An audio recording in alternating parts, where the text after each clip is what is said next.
क्या ईशा और रजत मिलकर विवियन को बाहर करने का प्लान कर रहे हैं?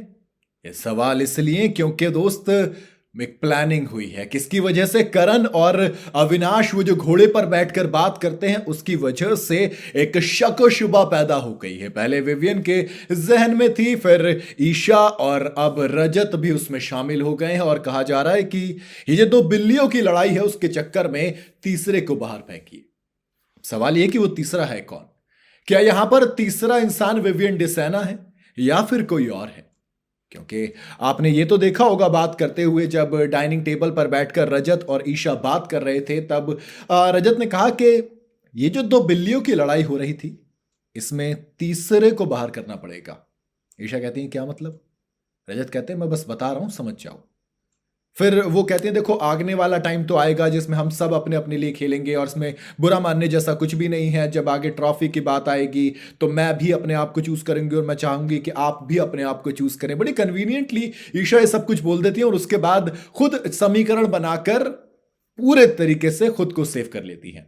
लेकिन देखो, जब दिग्विजय सिंह राठी को श्रुतिका ने नहीं चूज किया, 11वें नंबर की रैंकिंग दी, अब बाहर वो किस वजह से गए, कैसे गए, घर वालों ने वोट किए, बिग बॉस ने प्लान बनाया, वो सब कुछ दूसरी बात है। लेकिन कहीं ना कहीं श्रुतिका की रैंकिंग की वजह से दिग्विजय उस जाल में फंसे और बेघर हुए। लेकिन उससे इतर जो दूसरी बात है वो ये है दोस्त के क्या वाकई में अब प्लान बन गया? क्योंकि विवियन डिसाना नॉमिनेटेड है और नॉमिनेट किए भी भैया रजत दलाल के तरीके से गए हैं।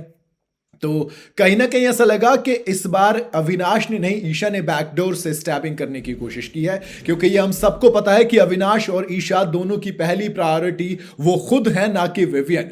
नूरन अली जो कि विवियन डिसाना की वाइफ है, वो जब घर में आई थी उन्होंने यही बात विवियन को समझाई भी थी कि विवियन डिसाना जरा संभल कर रहिए, क्योंकि आप जिनके साथ दोस्ती कर रहे हैं वो असल में चुगली गैंग है।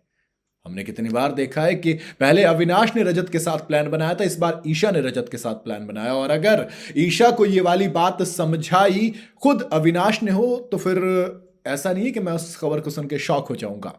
क्योंकि कहीं ना कहीं ये दोनों के दोनों ही बड़े ही शतरंज की चालों की तरह चल रहे हैं। और बिग बॉस भी कभी कभी मुझे लगता है कि अविनाश को कुछ जरूरत से ज्यादा सपोर्ट करते हैं। तभी तो मैं कहता हूं ना कि यार कहीं लाडला विवियन को बताया गया हो और लाडली ईशा, जिन्हें ऑलमोस्ट लाडली बिग बॉस कहते हैं, वो पूरी लाडली बन गई हो और उनकी वजह से अविनाश को भी सपोर्ट मिल रहा हो। एक और टर्म चलती है कि बिग बॉस के अंदर जो भी कोई चुगली गैंग के खिलाफ होता है उसको बिग बॉस आड़े हाथों ले लेते हैं, चाहे वो दिग्विजय हो या फिर कोई और।